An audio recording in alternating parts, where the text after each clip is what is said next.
Amen.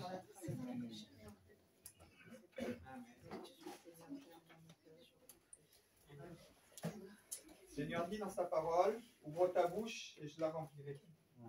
L'important, ce n'est pas ce qu'on dit. Beaucoup de gens ont des belles prières parfois éloquentes, mais ça reste des discours. Vous allez mieux parler qu'un président, qu'un ministre, qu'un préfet. C'est difficile. Et pourtant, derrière, c'est du flanc. C'est drôle, mais c'est comme ça. C'est des belles promesses, des belles paroles. Mais lorsque nous avons Christ, lorsque nous avons Dieu dans notre vie, nous n'avons pas besoin de multiplier de belles paroles. C'est ce que dit Jésus. Il dit quand vous priez, faites pas comme les païens. Ils croient qu'à force de paroles, ils vont être exaucés. Simplement, Seigneur, bénis ton messager, Seigneur, bénis ton serviteur. Amen. Je sais, tu connais, tu es bon. On va revenir à la base de tout ce qui a été dit ce matin. Je bénis Dieu parce que le Saint-Esprit agit au milieu de nous. Dieu donne une direction.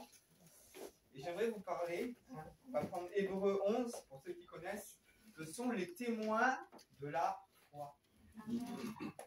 Et j'aimerais vous parler de la foi et des témoins de la foi ce matin. J'aimerais qu'on détaille ce texte que vous connaissez, que vous avez déjà entendu. Et il faut revenir. Il faut revenir de temps en temps, entre guillemets, il faut revenir aux choses essentielles. On écoute parler de la foi, on essaye de la mettre en pratique, mais c'est bon de se remémorer, de se nourrir et de reprendre la route des fois, la bonne route. Comme a dit l'apôtre Paul dans son épître, il dit « Je me lasse de vous répéter les mêmes choses, et parce que pour vous, elles sont salutaires. Pour vous, c'est ce qui va vous maintenir, vous emmener au ciel. » Tu l'as, David? Hébreux 11. Oui. Mais tu peux lire Hébreux 11, verset 1. Verset 1. Oui. Jusqu'au verset 3. D'accord. Or, la foi est une ferme assurance des choses qu'on espère, une démonstration de celles qu'on ne voit pas. Pour l'avoir possédée, les anciens ont obtenu un témoignage favorable. C'est par la foi que nous reconnaissons que le monde a été formé par la parole de Dieu, en sorte que ce qu'on voit n'a pas été fait de choses visibles. Béni soit Dieu. Amen. Or, la foi est une ferme assurance des choses qu'on espère, une démonstration de celles qu'on ne voit pas. Amen. Un peu plus loin, il dit que même personne, il dit, ne peut être agréable à Dieu sans la foi. Personne ne peut être agréable à Dieu. La foi est une ferme assurance. Vous savez que j'aime bien le mot à mot et on va détailler dans ce petit passage-là qu'est-ce que réellement que la foi. La foi déjà c'est quelque chose de ferme. Quelque chose de ferme, c'est quelque chose de solide. Quelque chose sur lequel on peut s'appuyer. C'est-à-dire c'est pas vacillant, c'est solide. Quand c'est ferme, c'est pas mou. Excusez-moi du mot, c'est pas flasque. C'est ferme, c'est bien. On peut s'appuyer. Une ferme assurance. Donc c'est une solide assurance. Le mot assurance en grec, il dit hypostas, c'est un mot composé. Donc, assurance, c'est s'arrêter, placer et rester debout. Donc la foi, c'est quelque chose de solide qui est placé. Quelque chose de dur, mais qui est placé. Placé sur quelque chose. Quelque chose qui reste debout. C'est une ferme assurance de quelque chose de solide qui s'arrête sur quelque chose et qui ne bouge pas, qui ne vacille pas. Parce que le mot assurance, comme je dis, veut dire s'arrêter, placer et rester debout. Des choses que l'on espère, c'est-à-dire des choses en quoi nous croyons. Quelle est notre espérance? Si cette assurance, cette chose solide, cette chose sur laquelle on s'arrête, dans quoi nous la plaçons? C'est ça. Cette assurance, dans quoi nous la plaçons? Si notre foi est une ferme assurance, dans quoi cette assurance est-elle placée? Déjà, c'est la question que nous devons nous poser. Sur quoi nous plaçons notre assurance? Sur quoi on s'arrête réellement? Quel est le but de notre vie? Dans notre vie, dans quoi nous nous arrêtons? Sur quoi nous nous arrêtons? C'est une ferme assurance des choses qu'on espère. Donc, quelle est notre espérance? Avec un point d'interrogation. Et une démonstration de celle qu'on ne voit pas. Et le mot démonstration en grec veut dire être convaincu. C'est-à-dire la foi, de quoi sommes-nous convaincus? C'est-à-dire en quoi plaçons-nous notre assurance et quelles sont les choses qui nous sont convaincus? C'est ça la foi. C'est ce que nous avons à l'intérieur de nous, nous l'avons placé dans quelque chose. Et ce quelque chose dans quoi nous l'avons placé, c'est quelque chose qui a dû nous convaincre. On peut avoir la foi dans plein de choses. Le passage il dit des choses que l'on ne voit pas, une démonstration de celles que l'on ne voit pas. Donc la foi, c'est l'assurance de s'arrêter, être debout, être placé, de la réalité des choses qui nous ont convaincus. J'espère ne pas être trop compliqué dans cette phrase, mais comprenez, je vais répéter. La foi, c'est l'assurance d'être arrêté et de rester debout, placé, de la réalité des choses qui nous ont convaincus. Et là, on se dit, si on accomplit ça là, normalement, on ne bouge pas. Si on accomplit l'assurance de la réalité des choses qui nous ont convaincus, c'est-à-dire quelqu'un de convaincu, c'est pas vacillant. Quand on est convaincu, on est convaincu. C'est quelque chose de solide, quelque chose de ferme. De quoi sommes-nous convaincus? Avec un point d'interrogation. Jésus va dire, Marc 11, 22, vous connaissez ce passage où Jésus va sur un figuier, il n'y a pas de fruits, et donc il maudit le figuier, parce que à cette époque-là, le figuier aurait dû porter du fruit, et Jésus dit, ayez la foi en Dieu. C'est-à-dire que si Jésus dit, ayez la foi en Dieu, c'est que nous pouvons avoir la foi dans de multiples choses. La foi, c'est quelque chose d'important, c'est que suivant où nous plaçons notre foi peut rendre les choses autour de nous vivantes. Et ça, c'est une réalité. On parle du pouvoir de la pensée positive, mais quelque part, c'est une réalité. Brigitte Bardot, on essaie dans l'histoire, elle était une grande chanteuse. Et un jour, elle s'est mise à manifester pour la défense des animaux. Et elle a abandonné sa carrière. Elle a abandonné tout ce qui se présentait à elle pour défendre la cause animale. Et elle a passé toute sa vie à défendre la cause animale. Pourquoi? Parce que ses convictions, son assurance, elle l'a placée dans la défense des animaux et elle ne l'a pas bougé. Elle a resté convaincue, elle a été convaincue par quelque chose.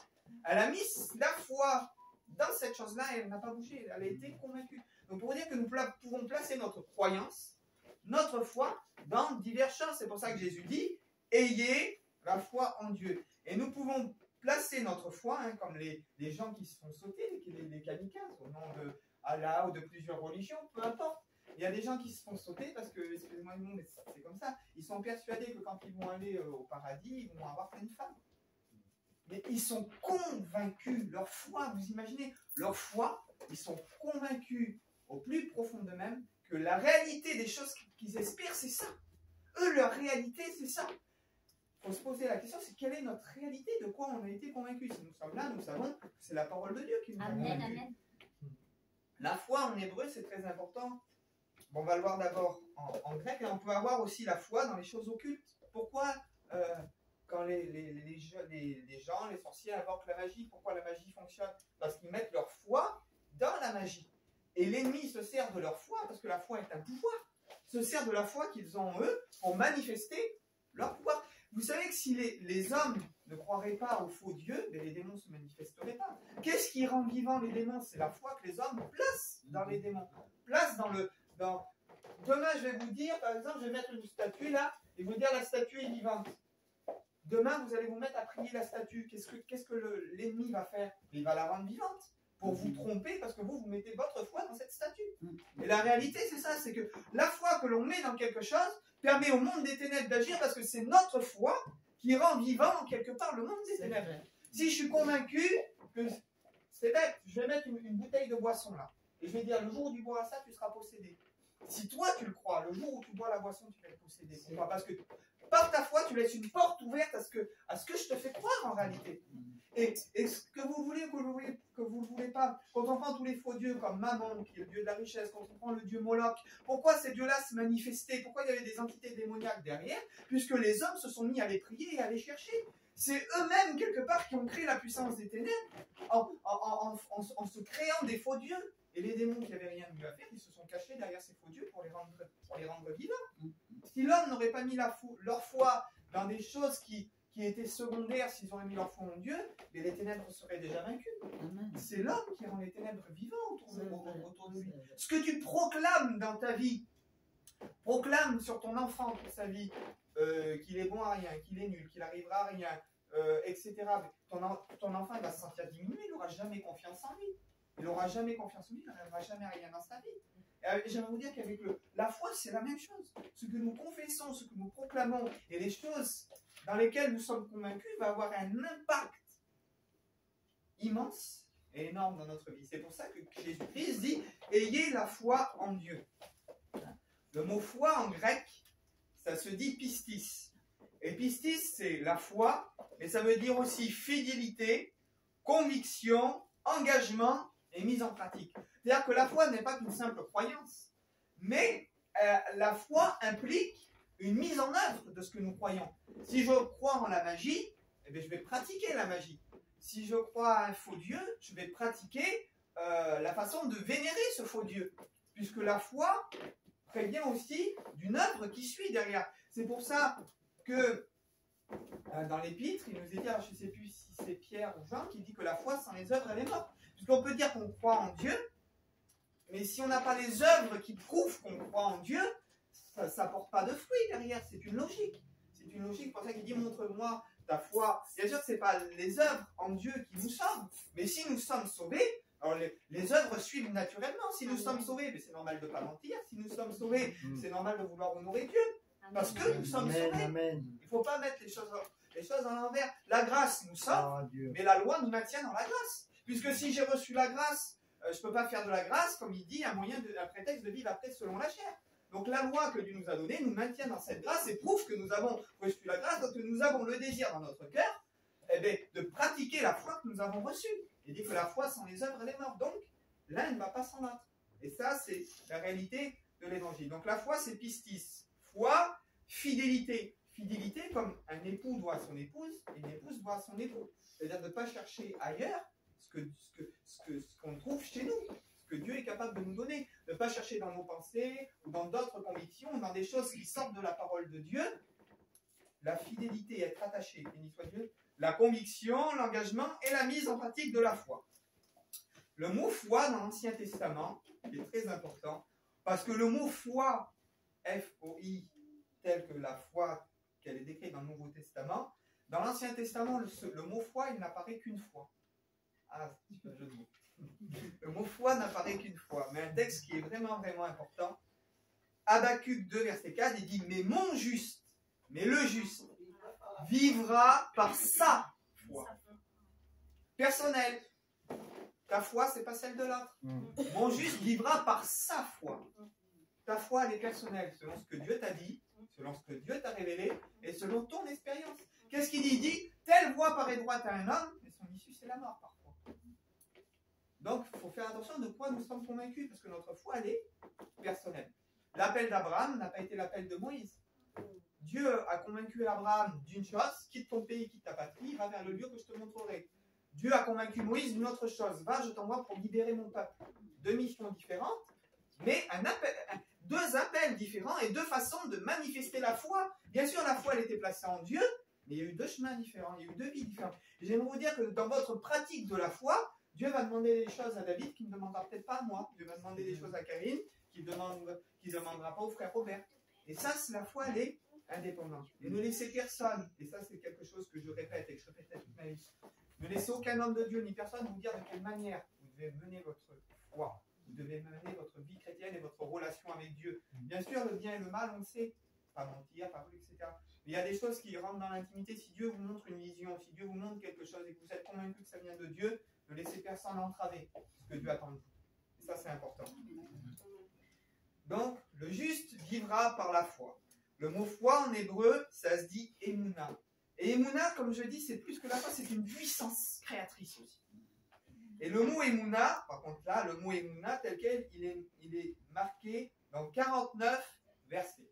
Donc, on dit que la foi, elle est présente dans l'Ancien Testament sous le biais de 49 versets, mais ce n'est pas traduit pour le mot foi, parce que vous savez que dans l'hébreu, un mot peut avoir 4 ou 5 ou 6 significations différentes.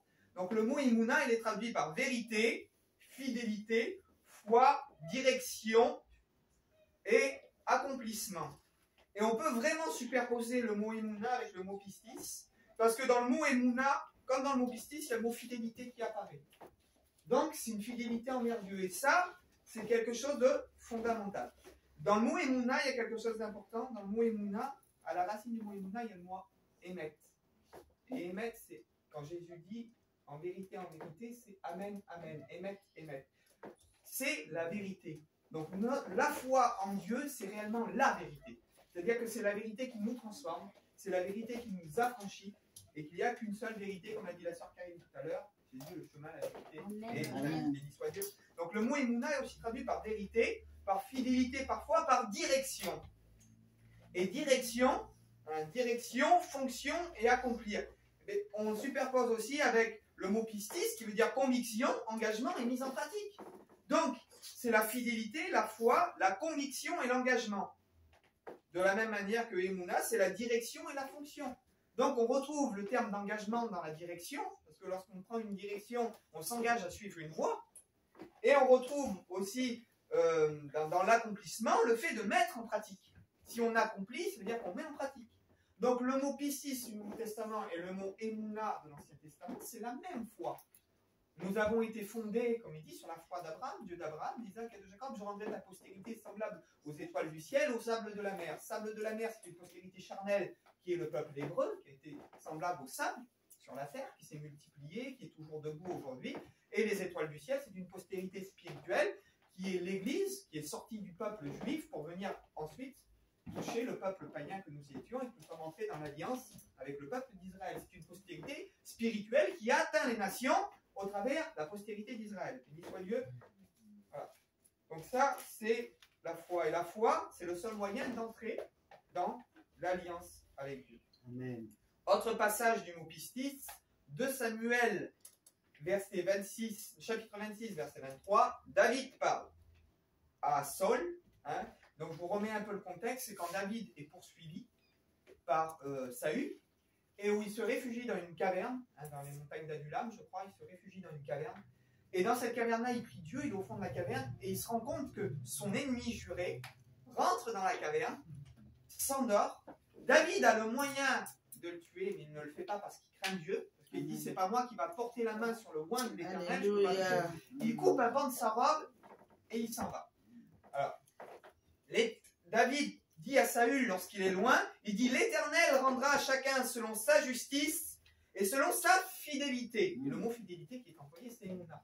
C'est-à-dire que David est en train de dire à Saül, Dieu va rendre à chacun selon sa foi, selon la foi que moi j'ai aussi, selon sa justice et selon sa foi, car il t'avait livré entre mes mains, mais je n'ai pas voulu porter la main sur le oint de l'Éternel. C'est-à-dire que David craignait tellement Dieu. Et David avait tellement la foi, et là on comprend toute la profondeur du verset, toute la puissance de Dieu. Si David n'aurait pas eu la foi en Dieu, il aurait utilisé un moyen charnel pour résoudre sa situation. Son ennemi est là, et le moyen charnel, il faut un coup d'épée, c'est fini. L'histoire, elle est finie, charnellement, elle est finie. Vous imaginez un peu? Mais David qui a la foi en Dieu de dire, Seigneur, je ne vais pas finir avec mes moyens à moi, mais je veux que cette histoire se finisse avec tes moyens à toi. Avec ce que toi tu as décidé pour ma vie. Et la foi, c'est ça. La foi, c'est peut-être même des fois avoir une solution pour notre situation, mais une solution qui est peut-être pas terrible, et on essaye d'arrondir les angles. Et on sait que si on prend cette solution, ça va quelque part déplaire à Dieu, mais ça peut résoudre notre situation. Et la foi, c'est ça. C'est de dire, Seigneur, même si j'ai le moyen de m'en sortir avec une situation humaine aujourd'hui, mais je sais que ça va te déplaire. Je sais que ça va te déplaire que je fasse un faux papier. Je sais que ça va te déplaire que je fasse telle ou telle chose. Seigneur, tu vas me sortir de cette situation avec ton moyen à toi. Amen. Et c'est cette foi-là que David est en train de manifester. Amen. La foi que David est en train de manifester à ce moment-là, c'est ça. L'Éternel t'avait livré entre mes mains. J'étais là dans la caverne, j'aurais pu te tuer. Mais j'ai laissé le plan de Dieu s'accomplir. Et la foi que j'ai en Dieu, la fidélité que j'ai en Dieu, m'amènera à ce que la situation se résout non selon mes moyens, mais selon le moyen que Dieu a choisi. Peut-être avec plus de difficultés, peut-être avec plus d'attente, on va dire, de temps, mais selon la volonté de Dieu. C'est la même foi qu'ont les apôtres du Nouveau Testament, la même foi qu'avaient les prophètes. C'est du copier-coller. Le mot Emouna, c'est pareil, la fidélité. Et on voit vraiment que, hors sans la foi, il est impossible d'être agréable à Dieu. Le mot Emouna signifie vraiment la foi. Donc il y a la foi pour recevoir. La foi pour recevoir. La foi vient de ce qu'on entend vient de la parole de Dieu. Donc nous recevons. Mais il y a aussi la foi pour donner. recevoir, Hébreux 1, on retourne, Hébreux 11, excusez-moi, on retourne dans notre livre qu'on était en train de lire au début, parce qu'il nous est question des témoins de la foi. Hébreux 11, 8, c'est par la foi qu'Abraham, lors de sa vocation, obéit et partit pour un lieu qu'il devait recevoir en héritage, et il partit sans savoir où il allait. Abraham va partir pour un lieu qu'il devait recevoir en héritage. Dieu dit, quitte ta patrie, quitte ton pays, vers le lieu que je te montrerai, et je ferai de toi une grande nation. La foi pour recevoir. Dieu te dit, si tu m'en pratiques telle ou telle chose, ou que tu accomplis telle ou telle œuvre, je ferai ça, ça, ça. Ça, c'est la foi pour recevoir. Abraham crut, la parole de Dieu dit, et ça lui fut imputé à justice. Parce qu'il a cru et qu'il a mis sa foi dans ce que Dieu lui a dit, Dieu a rémunéré sa foi en accomplissant la promesse qu'il lui avait faite. Si tu mets ta foi dans ce que Dieu te dit, pas dans ce que le pasteur te dit, ce que l'autre te dit, la conviction qui vient toucher le plus profond de ton cœur quand le Saint-Esprit vient te révéler ta situation et quand le Saint-Esprit vient te donner la direction que tu dois suivre. Mais suis-la. Peu importe si tu dois t'opposer au pasteur, si tu dois t'opposer aux chrétiens, tu dois suis la direction que Dieu met dans ton cœur. Parce que si tu vas dans la direction dans laquelle Dieu met dans ton cœur, alors il te donnera en héritage ce qu'il t'a montré, ce qu'il t'a promis. Et comme je l'ai dit tout à l'heure, c'est un appel personnel qui est relatif à chacun. Ta vie, c'est ta vie. Et ton appel, c'est ton appel. Et ce que Dieu désigne sur ta vie, c'est pas ce que Dieu va désigner sur une autre vie. Et ça, qu'on en soit conscient. Donc, il y a la foi pour recevoir comme Abraham. Abraham, par la foi, partit pour recevoir le pays en héritage. Sarah, verset 11, c'est par la foi que Sarah, elle-même, malgré son âge avancé, fut rendue capable d'avoir une postérité parce qu'elle crut à la fidélité de celui qui avait fait la promesse. Amen. Elle crut à la fidélité de celui qui... C'est impossible. Je ne peux pas avoir un enfant, je suis trop vieille, je suis trop âgée, c'est impossible. Dieu l'a dit, alors je le crois. Et parce que je crois, je mets ma foi, mon émouna, ma fidélité. Je mets ma fidélité, je mets mon engagement, je mets ma sincérité, je mets tout ce que j'ai, tout ce qu'il y a dans mon cœur. Je le mets à croire ce que Dieu a dit. Alors la promesse de Dieu s'accomplit. La foi pour recevoir, je dis, c'est par la foi et aussi une foi. Regardez, foi pour recevoir, on reste là-dessus. Matthieu 21, verset 22, confirmé par les paroles de Jésus-Christ. Tout ce que vous demandez avec foi, croyez que vous l'avez reçu et vous le recevrez. Vous le recevrez. Tout ce que vous demandez avec foi, vous le recevrez. Il y a un autre passage qui dit que l'homme qui doute, l'homme qui n'a pas la foi, est semblable au flot de la mer. Il dit qu'un tel homme ne s'imagine pas recevoir quelque chose qui vient de la part de Dieu. La foi pour donner, toujours dans le même passage, Hébreux 11, verset 4. C'est par la foi qu'Abel offrit à Dieu un sacrifice plus excellent que celui de Caïn. C'est par elle qu'il fut déclaré juste, Dieu approuvant ses offrandes, et c'est par elle qu'il parle encore aujourd'hui, quoique mort. La foi pour donner. Lorsque nous donnons notre vie à Dieu, il faut avoir la foi que Dieu accepte que nous lui donnons notre vie et qu'il la transforme. Parce que si je ne reconnais pas que ce que je donne, que Dieu est capable de recevoir ce que je lui donne, parce qu'il y a une foi pour recevoir et aussi une foi pour donner. Est-ce que je suis capable aussi de réaliser, de comprendre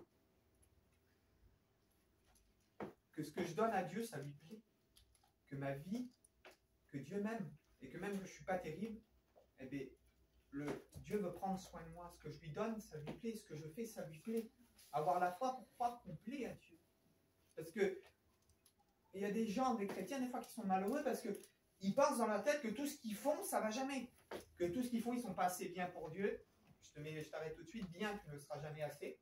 Si tu aurais pu, de ta capacité un jour, être assez bien, tu n'aurais pas eu besoin que Christ monte à la croix. Donc déjà, le problème est réglé. Si Christ est monté à la croix, c'est parce que jamais tu seras bien. On en est d'accord? Amen. Si tu te convaincs que jamais tu seras bien, tu te sentiras toujours accusé et tu ne vivras pas une vie chrétienne comme tu dois la vivre. Il faut savoir que Dieu t'aime, que pour Dieu tu es son diamant, tu es sa richesse, tu es ce qu'il avait ce qu'il avait, ce qu'il a de plus précieux. Car Dieu t'a tant aimé qu'il a donné son Fils unique. Et ça, il ne faut jamais que tu l'oublies.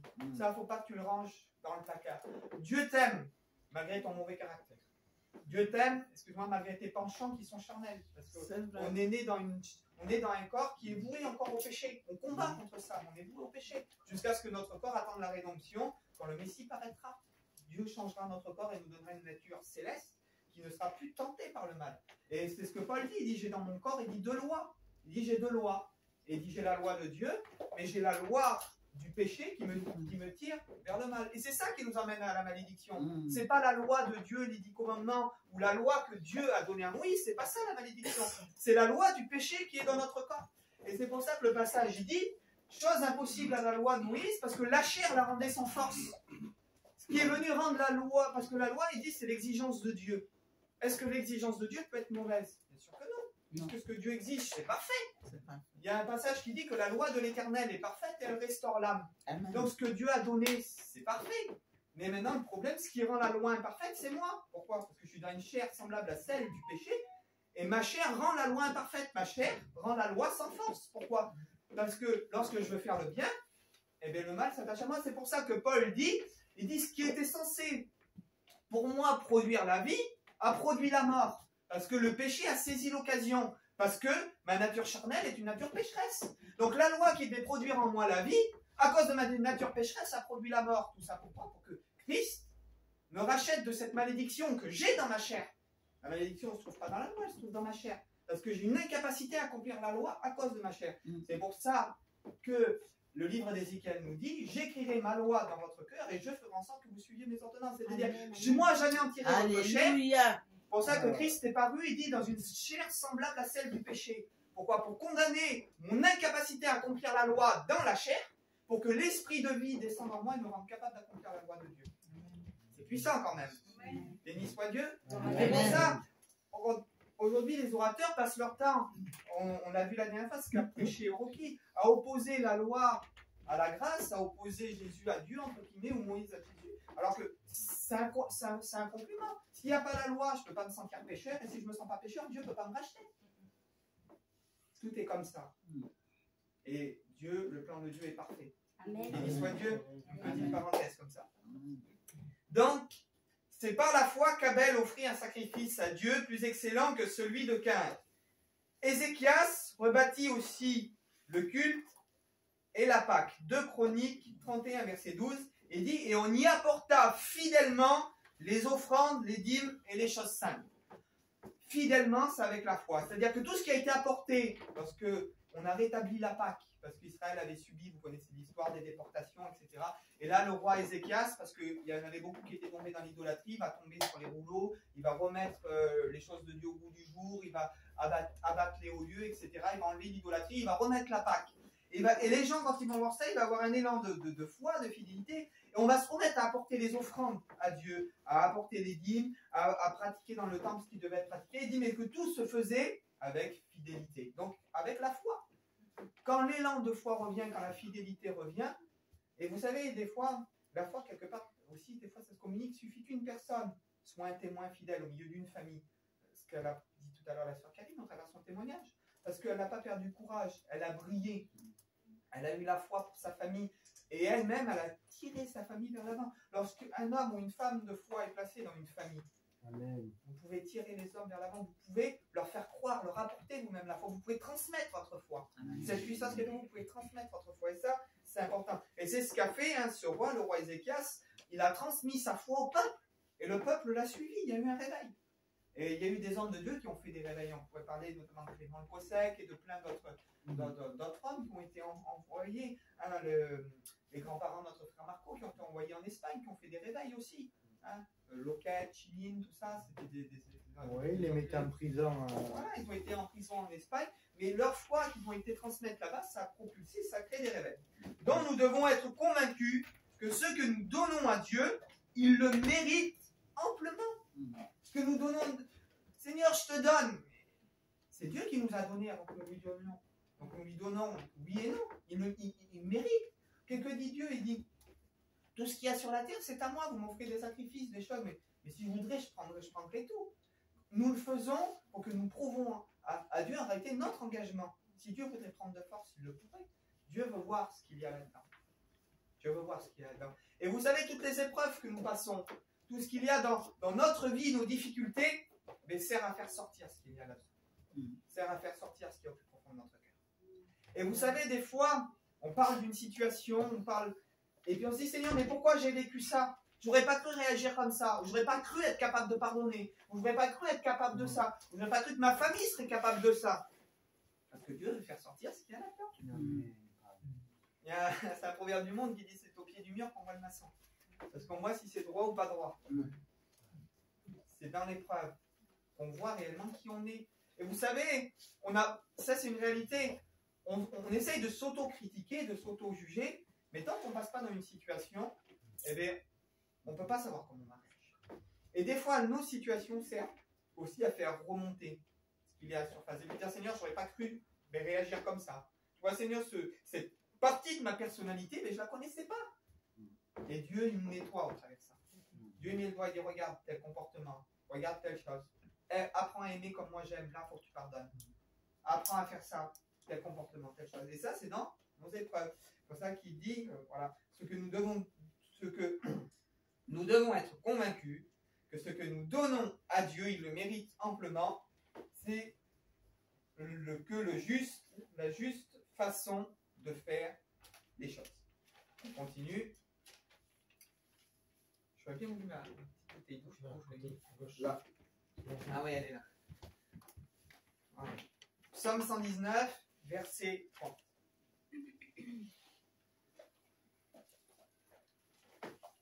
Encore question de la foi dans l'Ancien Testament, de la Emouna.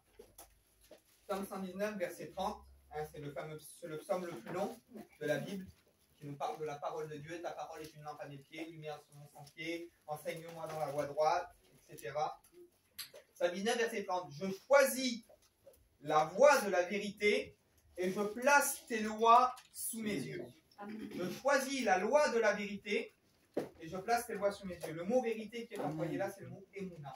Donc je choisis la voie de la foi, la voie de la fidélité, la voie de l'engagement, et je place ta loi sous mes yeux. C'est-à-dire impossible de rester dans la vérité, de rester dans la foi sans avoir la loi de Dieu sous nos yeux, sans avoir la parole de Dieu comme conducteur, comme chemin, comme but. Et la parole de Dieu, c'est la Bible, mais Jésus dit, je suis aussi la parole faite chair. Donc Christ est celui qui imprègne, le Messie est celui qui imprègne et qui rend vivant aussi l'Écriture, par le Saint-Esprit. Romains 10, verset 17. La foi vient de ce que l'on entend, et ce que l'on entend vient de la parole de Dieu. Donc ces deux versets-là, ils se superposent, c'est la même chose. Il dit, je choisis la voie de la vérité, je place ta loi sous mes yeux. C'est-à-dire que pour demeurer dans la vérité, il faut que la loi, la parole de Dieu, soit sous nos yeux. Et là, il dit, la foi vient de ce que l'on entend, et ce que l'on entend doit venir de la parole de Dieu. Comment bien placer notre foi? C'est ça. Il dit, je serre ta parole dans mon cœur. Pareil, Psaume 119, mais je ne sais plus quel verset. Il dit, je serre ta parole dans mon cœur afin de ne pas pécher contre toi. Avec ma foi, je prends ta parole et je mets toute ma foi dans ta parole, et c'est ce qui va me garder pour que je ne pêche pas contre toi. Béni soit Dieu. Si nous avons péché, la parole de Dieu dit, nous avons un avocat auprès du Père. Jésus-Christ le juste qui intercède pour nous. Proverbe 12, verset 17. Celui qui dit la vérité, donc la Emouna, proclame la justice, et le faux témoin la tromperie. On ne peut pas avoir la foi et proclamer le mensonge et la tromperie. Ça, c'est une réalité. On ne peut pas proclamer la foi et vivre une vie de défaite. On ne peut pas proclamer la foi et vivre une vie chrétienne diminuée. Si nous entrons vraiment dans la foi, celui qui dit la vérité, donc qui dit la Emouna, qui proclame la foi par ses œuvres, par sa vie, il ne peut pas manifester aussi la tromperie. Hein. Il dit que c'est le faux témoin qui manifeste la tromperie. On ne peut pas avoir la foi et proclamer le mensonge et la tromperie. Comme je dis, la racine du mot Emouna, c'est le mot Aman. Le mot Aman, c'est croire, confiance, foi, fidélité, stable et nourricier. Le mot Aman, c'est une vérité fondamentale sur lequel on doit bâtir. On ne peut pas bâtir ni à droite ni à gauche. On doit bâtir sur ce fondement-là. C'est pour ça que Jésus dit, Jean 8, verset 34, il dit, en vérité, je vous le dis, répliqua Jésus, quiconque se livre au péché est esclave du péché. Quand Jésus dit en vérité, hein, en grec c'est un certain mot, mais c'est le même mot qui est employé en hébreu, c'est le mot aman. En vérité, c'est ce fondement fondamental qui doit faire partie de notre foi. Et ce que Jésus est en train de dire, vous remarquez, chaque fois que Jésus dit en vérité, c'est toujours suivi d'une parole derrière qu'on ne peut pas passer à côté en fait. Si on fait sans cette parole-là, on se trompe, on est à côté. Quand Jésus dit Amen, en vérité, c'est Amen, Amen. C'est-à-dire que c'est une vérité fondamentale. C'est-à-dire que vous devez placer votre foi dans cette parole que je suis en train de vous dire. En vérité, c'est ce que ça veut dire quand il dit en vérité, c'est ce que ça veut dire. C'est-à-dire c'est une vérité fondamentale. Il est en train de dire, c'est pour ça qu'il dit qu'il est l'Amen. L'Amen, c'est la vérité. C'est le fondement. Si on passe à côté du fondement, notre foi, donc notre Emouna, doit être placée sur l'Amen. Notre Emouna, notre foi doit être placée sur la vérité fondamentale qui est sortie de la bouche du Messie, de la bouche du Christ. Celui qui est venu nous apporter le vrai chemin, la juste interprétation des Écritures, comme on l'a vu l'autre jour. Notre foi doit être placée sur lui et pas sur autre chose. Pour ça, il dit, il y a la foi en Dieu, donc en Dieu le Père, qui a envoyé son Fils pour nous donner la juste interprétation des Écritures et nous montrer le vrai chemin, qui nous mène à Dieu. Je vous le dis, quiconque se livre au péché est esclave du péché. Ça, c'est une vérité fondamentale. C'est-à-dire que si je pratique le péché domine sur moi et je deviens esclave. Et vous pouvez le tourner comme vous voulez, c'est une vérité fondamentale. On ne peut pas passer à côté de ça. Si j'essaye de jouer avec le péché, Jésus est en train de dire que le péché va dominer sur moi. Et ça, c'est une vérité. Je dis, ben, non, je veux que ce soit Dieu qui domine sur moi. Donc si je mets ma foi en disant non, je veux que ce soit Dieu qui domine sur ma vie, automatiquement, je ne suis plus esclave du péché, je suis esclave du Christ. Et étant esclave de Christ, c'est Christ qui domine sur ma vie. Donc ça, c'est une vérité fondamentale. Amen, amen. Une vérité donc fondamentale, digne de foi pour bâtir solidement. Notre foi doit être bâtie sur les paroles du Messie, car il est la parole faite chair qui nous conduit au Père. Amen. Amen. Presque terminé. J'espère que ça c'est pas trop long. Bon. On va relire Hébreux 11, son intégrité. On va voir réellement, on va prendre quelques petits points comme ça. On va s'arrêter parce que Hébreux 11 nous parle de tous les témoins de la foi. Et ces témoins qui sont là, la chose qui est le plus étonnant, mais sur lesquels il faut s'arrêter, ces témoins de la foi sont tous des gens qui étaient sous l'Ancien Testament, sous l'Ancienne Alliance. La preuve que la foi est la même. La foi, c'est ce qui nous conduit à la vie. Il nous est même parlé dans les témoins de la foi de Rahab, la prostituée. Que dit Jésus? Il dit les prostituées, les publicains vous devanceront dans le royaume de Dieu. Une prostituée qui n'avait pas la loi, qui était étrangère aux alliances, parce qu'elle a eu la foi en Dieu, elle a été épargnée, elle a été sauvée. Dieu est bon. Amen. On va lire Hébreux 11 et je vais m'arrêter sur quelques passages. Vous allez voir que c'est particulier. Alors, or la foi est une ferme assurance des choses que l'on espère, une démonstration de celles qu'on ne voit pas. Pour l'avoir possédée, les anciens ont obtenu un témoignage favorable. Donc la foi nous fait rentrer dans ce qui est favorable, dans la faveur de Dieu. C'est par la foi que nous reconnaissons que l'univers a été formé par la parole de Dieu, en sorte que ce que l'on voit, nous le savons, n'a pas été fait de choses visibles. C'est par la foi qu'Abel offrit, on l'a vu tout à l'heure, un sacrifice à Dieu plus excellent que celui de Caïn. C'est par elle qu'il fut déclaré juste. Donc si on n'a pas la foi que Dieu est capable de nous laver et de nous justifier, on ne sera jamais déclaré juste. Dieu approuvant ses offrandes, et c'est par elle qu'il parle encore aujourd'hui, quoique mort. C'est par la foi qu'Enoch fut enlevé, pour qu'il ne voie point la mort, et qu'il ne parle plus parce que Dieu l'avait enlevé. Avant son enlèvement, il avait reçu le témoignage qu'il était agréable à Dieu. Pourquoi? C'est sa foi en étant agréable à Dieu qui l'a conduit à l'enlèvement. C'est pour ça qu'il dit demeurer dans la foi. Il dit toi qui es debout, prends garde de ne pas tomber. C'est-à-dire on peut avoir la foi aujourd'hui. Et c'est ce que j'ai prêché la dernière fois chez la sœur Karine. Je dis Satan vous a réclamé pour vous cribler comme le froment, mais j'ai prié pour toi afin que ta foi ne défaille point. C'est Jésus qui parle à Pierre. Jésus aurait très bien pu dire à Pierre, Pierre, tu vas me renier, tu vas pécher, ça va être fini pour toi. C'est pas ce que Jésus a dit. Tout en sachant que Pierre allait pécher. Et Jésus dit à Pierre, Pierre, tu vas pécher. Et quand tu vas pécher, souviens-toi. Aie toujours la foi que je peux te pardonner, que je peux te rétablir dans ta situation, et que malgré que tu me trompes, que ça ne va pas, je serai toujours avec toi. Ce que l'ennemi essaye de détruire, c'est notre foi. Quand nous péchons, il vient nous accuser pour détruire notre foi. Quand nous sommes dans une situation qui ne va pas, il vient nous dire Dieu n'est pas avec toi, Dieu t'exaucera jamais, et puis c'est trop long. Ce qu'il veut atteindre, c'est ta foi. Je vais dire quelque chose de bizarre, spécial. L'ennemi n'a peut-être rien à faire si tu pêches. C'est bizarre ce que je vais dire. Mais au travers de ton péché, il veut atteindre ta foi. C'est ça qu'il veut. C'est ça qu'il veut atteindre. Parce qu'il sait très bien que lorsque nous péchons, si nous confessons nos péchés, Dieu va nous pardonner. Mais il va atteindre ta foi. Et il cherchera tout. Il mettra tout en œuvre. La maladie, comme il a fait à Job. Maladie, les enfants sont décédés, sa femme même était contre lui, parce que l'ennemi va atteindre ta foi.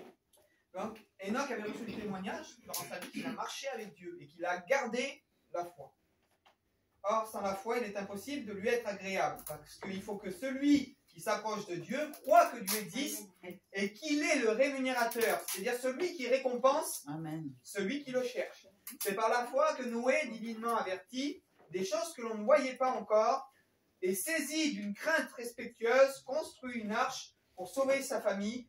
Et c'est par elle qu'il condamna le monde et devint héritier de la justice qui s'obtient par la foi. Même dans l'Ancien Testament, la justice s'obtient par la foi. Comme dans le Nouveau Testament, la justice s'obtient par la foi. Je vous cite les passages de l'Ancien Testament.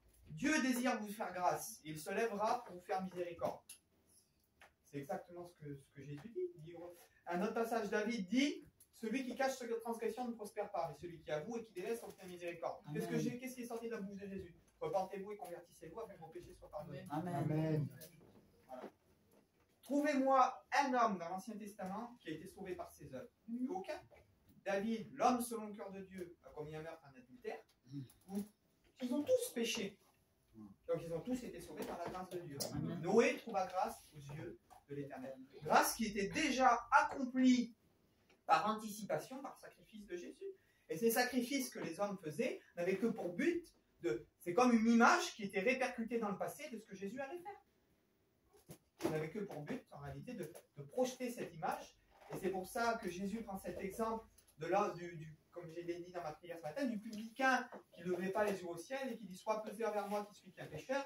Dans le terme grec, c'est le mot élastérion qui est employé. Et il dit « À cause du sang versé, sois pesé envers moi ». C'est-à-dire que ce publicain présente le sang de l'alliance qui était versé le jour du grand pardon, qui nous représente aussi ce que Jésus a fait, et le jour où le peuple était pardonné.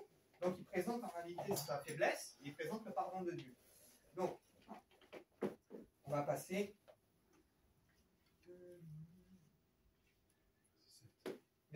on va aller un petit peu plus loin maintenant. Verset 13.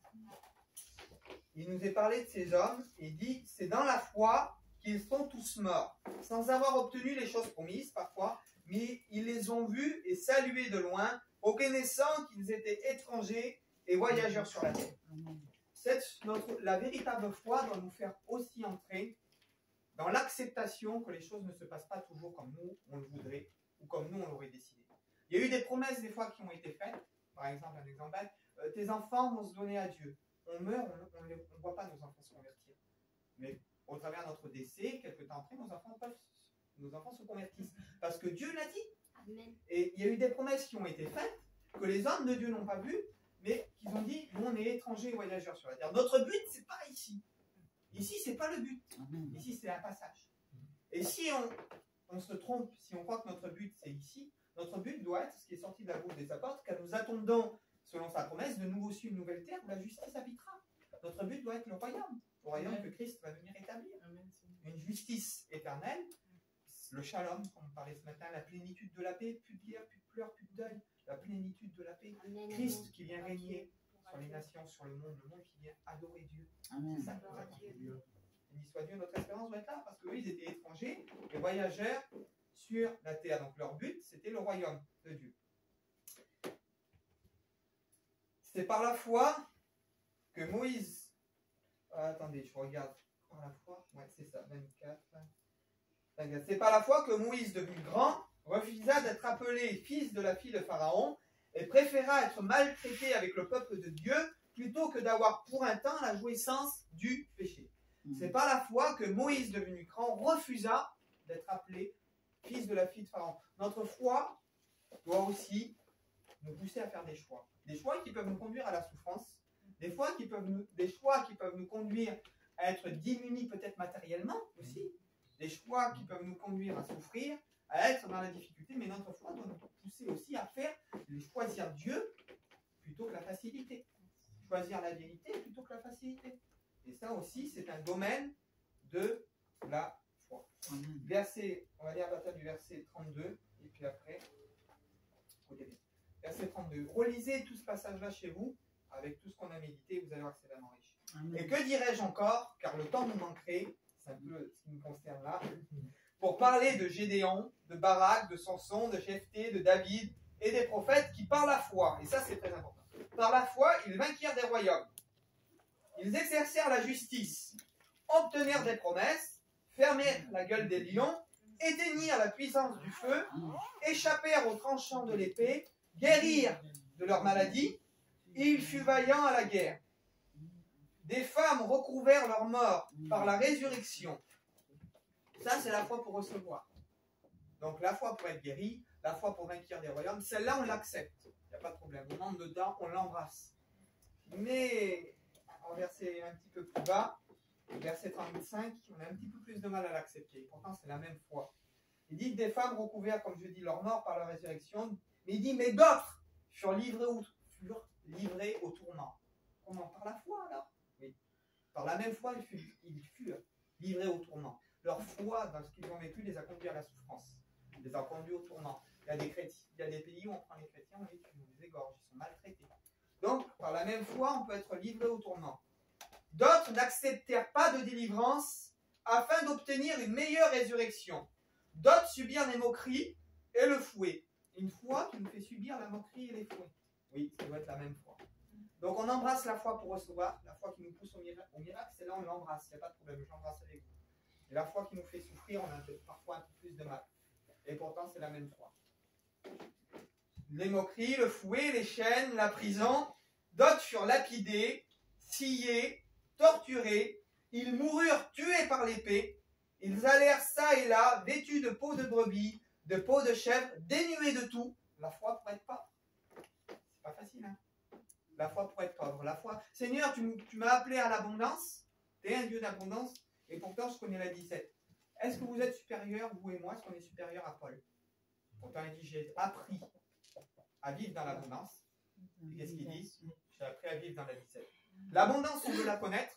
La bénédiction, on veut le connaître. La jouissance, la richesse. Dieu donne, il n'y a pas de problème. Je ne dis pas que Dieu ne donne pas. Mais comme je reviens à ce que je disais, pour faire sortir ce qu'il y a là-dedans, Dieu nous fait passer des fois par la dizaine. Pour faire sortir ce qu'il y a là-dedans, Dieu nous fait passer par les coups. Pour faire sortir ce qu'il y a là-dedans, Dieu nous fait passer peut-être par des tortures psychologiques, morales, peu importe. Est-ce que dans le domaine de la foi, est-ce qu'on accepte ça? Est-ce qu'on embrasse la foi tout entière? Peuple de Dieu, est-ce qu'on est prêt à accepter d'embrasser la foi tout entière? Une foi qui nous livre aussi au tourment, une foi qui nous fait passer par le tranchant de l'épée, une foi... Est-ce que ça, dans notre conception chrétienne aujourd'hui, dans votre conception chrétienne, est-ce que ça on l'accepte? Parce qu'on met toujours la victoire en avant. Mais de souffrir pour Dieu, c'est pas une défaite. Que dit Jésus, il y avait un pauvre nommé Lazare qui voulait se rassasier des miettes et tout ça. Donc on voit que Christ lui-même témoigne qu'il y en avait qui avaient la foi, pourtant ont été démunis. Que Dieu nous aide, que Dieu nous éclaire, et qu'au moment où ces choses nous arrivent, parce que si on a vraiment la foi, un jour ou l'autre, ça nous arrivera. Un jour ou l'autre, on sera appelé à vivre des choses difficiles, des temps difficiles. Le moment où ces choses-là arrivent, il faut connaître que Dieu est notre potier, que Dieu nous forme, et de dire, Seigneur, qu'est-ce que tu veux faire sortir de mon cœur par rapport à ça? Qu'est-ce que tu veux que je fasse? Comment te servir malgré ma situation difficile? Comment manifester ma foi malgré une situation difficile? Ils furent lapidés, sciés, torturés, ils moururent tués par l'épée. Ils allèrent ça et là, vêtus de peau de brebis et de peau de chèvre, dénués de tout, persécutés, maltraités, eux dont le monde n'était pas digne, errant dans les déserts, les montagnes, les cavernes et les antres de la terre. Tout cela à la fois desquels ont été rendus témoignages. Dieu rend témoignage de ça. Vous imaginez que ce que nous vivons, Dieu rend témoignage. Dieu témoigne de nous, tout comme il a rendu témoignage à Satan de Job. As-tu remarqué, mon serviteur? Tu sais que Dieu rend témoignage de toi. Quand les puissances des ténèbres se déchaînent, lorsque tu pardonnes, Dieu rend témoignage de toi.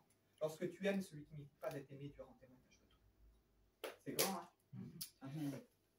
Obtenu, a été rendu témoignage, n'ont pas obtenu ce qui leur avait été promis. Dieu ayant vu pour eux quelque chose de meilleur pour nous, afin qu'ils ne parviennent pas sans nous à la perfection. Je vais m'arrêter là. Vous avez compris le message ce matin. La véritable foi. Il est bon de revenir à l'essentiel et de se poser la question, Seigneur, la foi, oui, mais la foi pour recevoir, la fidélité pour donner, la fidélité pour être conduit, la fidélité pour souffrir aussi. Donc, la foi doit englober tous les domaines de notre vie. Elle doit englober les victoires, mais elle doit englober aussi les défaites. Elle doit englober la joie, mais elle doit aussi englober la peine. Elle doit englober, je dis parfois, la foi nous mène à une part de souffrance. Nous mène à une part. Les apôtres qui avaient la foi, il y en a qui sont morts crucifiés à l'envers, il y en a qui sont morts lapidés, il y en a qui sont morts écorchés vifs. Tout cela, on doit embrasser la foi tout entière. Et la parole de Dieu, elle ne ment pas. Moi, j'entends parfois certains messages, mais ils vont prendre les témoins de la foi, ils vont parler que de ceux qui éteignent le feu, qui ferment la gueule des lions, mais ils ne lisent pas la suite du verset derrière. Ils ne lisent pas la suite du chapitre.